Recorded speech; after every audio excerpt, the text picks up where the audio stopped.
Salut à toutes et à tous, c'est Ilyes, on se retrouve aujourd'hui pour une nouvelle vidéo après avoir analysé Rico Verhoeven, Islam Makhachev, Kamaru Usman, ça c'était plus récemment.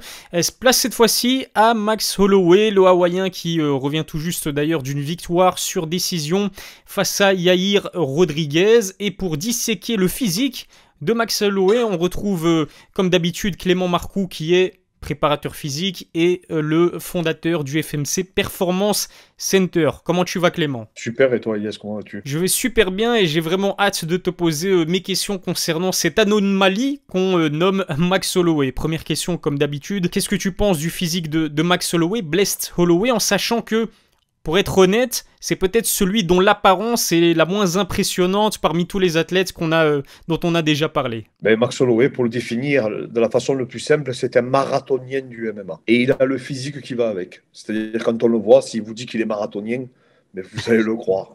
Mais c'est exactement ça. C'est une personne qui a des segments longs, hein, comme je reviens. Bon, alors, je vais juste expliquer un peu. Max Holloway fait 1m80 ou 81, ça dépend des gens qui l'ont mesuré. Apparemment, qu'il serait plus grand en réalité, mais moi, j'ai trouvé ces chiffres. Il a une cage et une ceinture scapulaire qui est extrêmement courte. Tu sais, il y a deux chiffres qui se contredisent sur son allonge. Je ne sais pas si tu as vu ça. Il y a un chiffre comme quoi il a été mesuré à l'UFC à 175 cm, ce qui est dérisoire par rapport à son gabarit, et un autre à 185. Moi, je pense que c'est plutôt 185. Maintenant, celui qui a mesuré les 175 justifie le fait qu'il ait une cage thoracique et une ceinture scapulaire qui soit extrêmement étroite. Il a un long humérus, un long radius, donc des longs bras. Pour ceux qui veulent le voir, on a fait une petite vidéo, tu l'as vu toi, hein, où on analyse un peu plus scientifiquement son physique et on explique les segments, ses leviers biomécaniques, etc. Mais pour répondre à ta question, voilà, c'est un marathonien du MMA et je pense sincèrement que c'est lui aujourd'hui qui a la plus grosse capacité aérobie, donc endurance fondamentale, toutes catégories confondues. D'ailleurs, il me semble qu'il a battu le record de nombre de coups donnés. Tout à fait, c'est exactement ce que j'allais te dire. Et pour rebondir sur ce que tu disais, c'est vrai que ta vidéo, je l'ai regardée sur ta chaîne YouTube, très intéressante. Je mettrai d'ailleurs le lien dans la description. Cette vidéo est complémentaire avec celle qu'on tourne en ce moment. Et pour revenir sur ce que tu as dit, effectivement, en fait, Max Holloway est devenu le premier combattant de l'histoire de l'UFC à dépasser le cap des plus de 3000 frappes réussies. C'est incroyable mais vrai. C'est vrai que Max, il n'est pas réputé pour sa puissance. Lui, son fort, c'est le fait, enfin, c'est son volume de frappe. Hein. Il peut mettre énormément de frappes sans se fatiguer. Comment c'est possible, Clément? Alors, il faut savoir qu'il a une grosse charge d'entraînement, Max Holloway. Il a quasiment 2 ou 3 entraînements par jour. De mémoire, il s'entraîne 2 heures tous les matins. Le matin, c'est lutte et lutte MMA. Donc, il fait énormément de lutte. C'est pour ça, d'ailleurs, qu'il ne fatigue pas hein, quand tu le fixes, quand tu le colles, etc. Après, le soir, il a comme des cours particuliers qui lui sont réservés de MMA. Et après, s'il a encore de l'énergie, il fait le cours de jiu-jitsu brésilien avec l'équipe. C'est incroyable. Et en plus de ça, il me semble-t-il, il a 2 ou 3 jours de préparation physique, plus 2 jours de préparation physique où il appelle ça de mobilité, où il fait des formes de corps, etc. Donc, en fait, c'est un mec qui a plus d'une vingtaine d'entraînements par semaine. Donc, il a la charge d'entraînement d'un triathlète, hein, on peut dire, ou d'un décathlonien. Donc, des gens qui sont spécialisés dans des sports d'ultra-endurance, comme ceux qui font du trial. Mais sauf que lui, il a au MMA. Donc, il a un énorme volume, donc ce qui justifie, mais aussi pourquoi il peut supporter cet énorme volume, parce qu'il a ce facteur génétique qui fait qu'il est prédisposé au sport d'ultra-endurance. Et puis, comme on en a discuté aussi dans une précédente vidéo, où je te disais, c'était une sorte de métaphore que je trouvais sympathique, c'est le fait que la nature ne te gratifie que d'un seul cadeau à la fois, soit de la puissance sans nécessairement l'endurance qui va avec, ou l'inverse, beaucoup d'endurance, pas de puissance. Max Holloway, c'est encore la preuve que cette métaphore, elle peut être vraie quand même. Le pire, apparemment, c'est qu'il fait mal. Tous ils disent qu'il fait très très mal sur ses coups. C'est-à-dire qu'il n'est pas un puncher, mais c'est quelqu'un qui fait mal. Et en plus, comme il te touche tellement. De toute façon, tu n'as qu'à voir les visages dans lesquels il finissent ses adversaires. Ouais. Et alors oui, bien sûr qu'il y a le volume de travail, bien sûr qu'il y a le nombre de coups portés. Mais je pense quand même, parce que tu vois déjà dans les premiers rounds, les mecs, ils sont quand même défigurés. La chance qu'ils ont, ces adversaires, à mon avis, c'est qu'ils mettent tellement de volume qu'ils voient les coups arriver. C'est ce qui fait qu'ils ne sont pas connectés, tu vois. Mais quand je vois dans l'état où ils finissent, je te dis, même s'il y a du volume, certes, mais je pense qu'il fait quand même très mal sur ses coups, surtout parce qu'il est très précis. Et peut-être que c'est pas Conor McGregor, c'est sûr, c'est pas Chandler, on est tous d'accord pour dire ça, ça n'a rien à voir. Mais je pense qu'il ne faut pas sous-estimer sa puissance. Mais comme tu dis, c'est vrai qu'il a des prédispositions pour ce volume de travail et que malheureusement, il y a quasiment personne qui arrive à avoir cette puissance avec ce débit. Blest, c'est un véritable cauchemar parce qu'en plus de mettre énormément de frappes à chaque combat, il peut compter sur son menton d'acier, un menton en granit. Il est le seul combattant de l'histoire de l'UFC à n'avoir pris aucun knockdown après 25 combats dans l'organisation. C'est complètement fou, Clément. C'est incroyable parce que quand j'ai analysé son physique, je me suis rendu compte que déjà les muscles sterno-cleido-mastoïdiens qu'on a ici, qui sont visibles, ils ne sont pas du tout développés. Le longissimus, n'en parlons même pas. Le trapèze supérieur, n'en parlons même pas, il n'a pas de cou. Je ne sais même pas quoi te répondre. En fait, le mec, la seule explication physiologique que je te parle et scientifique, c'est que c'est une boîte crânienne, je crois que ça fait 1,5. Il y a des boxeurs comme Chavez, qui apparemment avait une boîte crânienne qui faisait 2 fois celle d'un être humain normal. Moi, je pense que la seule explication, c'est ça. Parce que tu sais, le cerveau baigne dans un liquide qui s'appelle le liquide céphalo-rachidien, pardon. Ouais. Et donc, c'est quand le cerveau tape la boîte crânienne, etc. Et en fait, il y a des personnes qui, malheureusement, ou heureusement, qui ont une résistance accrue en fait à ça. Et là, c'est carrément de la génétique, faut pas se leurrer. C'est très important ce que je vais dire. On ne s'habitue pas à prendre des coups. Je voyais ce matin une étude qui disait que déjà 38% des boxeurs pros en France, il y avait une étude qui avait été menée, ont des anomalies au niveau du cerveau à cause des coups à répétition, induits par la boxe, je parle.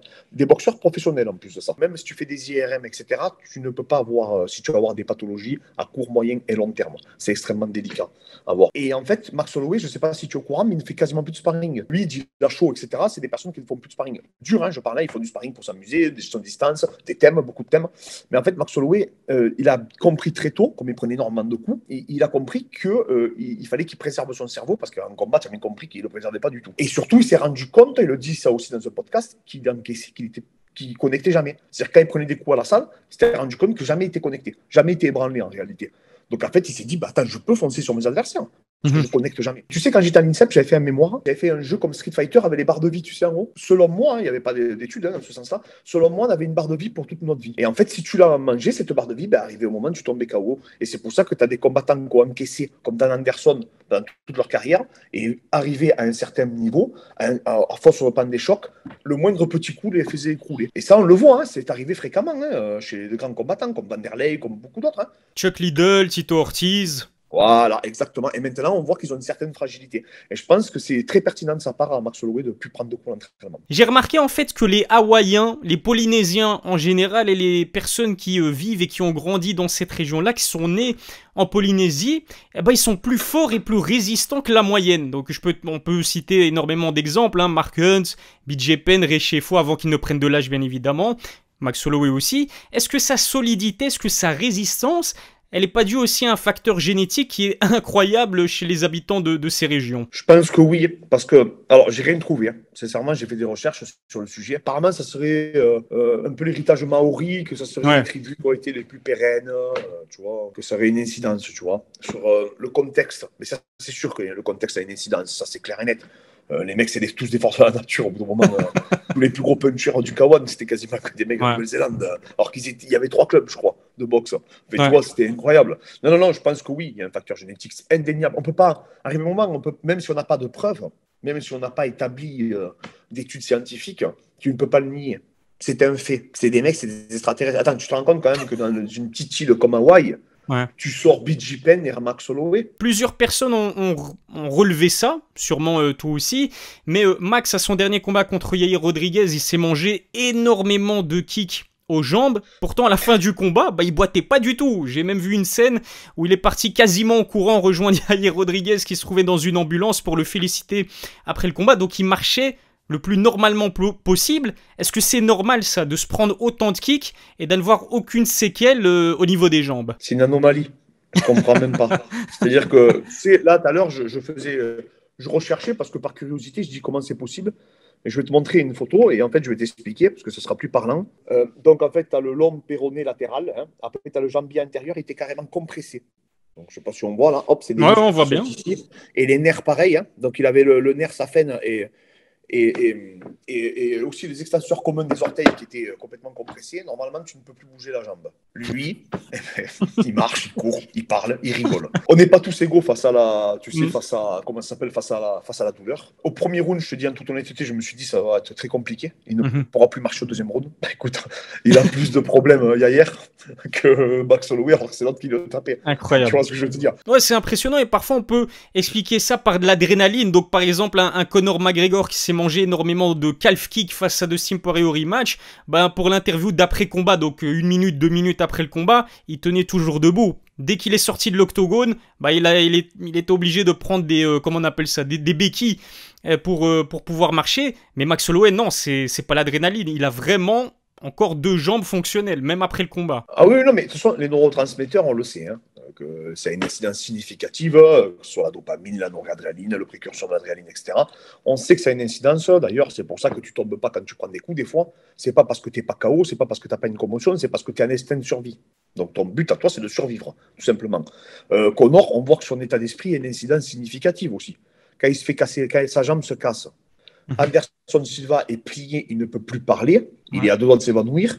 Chris Whitman, pareil. L'autre, il est en train de vouloir se battre avec tout le monde. Il a le lendemain, non mais tu te dis, c'est pas possible, il fait coucou à tout le monde et la jambe elle est brisée, pareil. En fait, ils ont tellement un état d'esprit, et Max Holloway, c'était ça dépit, mais en pire, parce que lui, c'est carrément dans le match. Et comme tu dis, moi je me suis dit, le pauvre, il va devoir glacer sa jambe, etc. Attends, limite, il pousse les médecins, allez, laissez-moi passer. Bon, il a cette capacité à se transcender, il a cette capacité à, on va dire, à élever son niveau malgré la difficulté. Tu parlais de sa résistance à la douleur. Bah c'est aussi le cas, non seulement dans l'octogone, mais en dehors de l'octogone pour le cutting, tout simplement, parce que hors compétition, j'ai lu qu'il dépassait allègrement les 80 kilos, donc c'est l'un des combattants qui cut le plus pour arriver aux 66 kilos requis pour la catégorie donc des featherweights. Pourquoi est-ce qu'il s'inflige une telle souffrance, Max? Pourquoi il monte pas chez les légers durablement? Il est minimum, je pense, à 85 en plus. Hein. Donc, c'est qu'il avait été reprimandé par Dana White, parce qu'apparemment, un des nutritionnistes de l'UFC Institute aurait vu qu'il faisait 90 kilos. Quand Michael Lebou est venu s'entraîner chez nous, j'en ai discuté avec lui, il avait croisé, il m'avait dit Clément, il est énorme. Et Michael, il faisait 90 kilos quand il est venu. Je ne comprends pas. Je pense que c'est quelqu'un qui a énormément de facilité à perdre du poids. Quand il fait ses cuttings, oui, il souffre, mais on a déjà vu des mecs beaucoup plus souffrir que lui. Hein. Khabib souffrait beaucoup plus que lui. Fallait limite le porter à la fin. Et ensuite, je pense qu'il avait envisagé de monter dans les 70 kilos. Je pense qu'il voulait vraiment s'établir dans cette catégorie. Dustin Poirier. Mais Dustin Poirier l'en a dissuadé. En tout cas, un grand merci Clément. Franchement, comme d'habitude, c'était très intéressant. N'hésitez pas à vous abonner à la chaîne YouTube de Clément Marcoux. Je mettrai non seulement le lien de sa dernière vidéo dans la description, mais aussi donc automatiquement le lien vers sa chaîne YouTube dans la vidéo. On se donne rendez-vous prochainement pour analyser le physique d'un autre combattant. Un grand merci à toi et passe une excellente journée.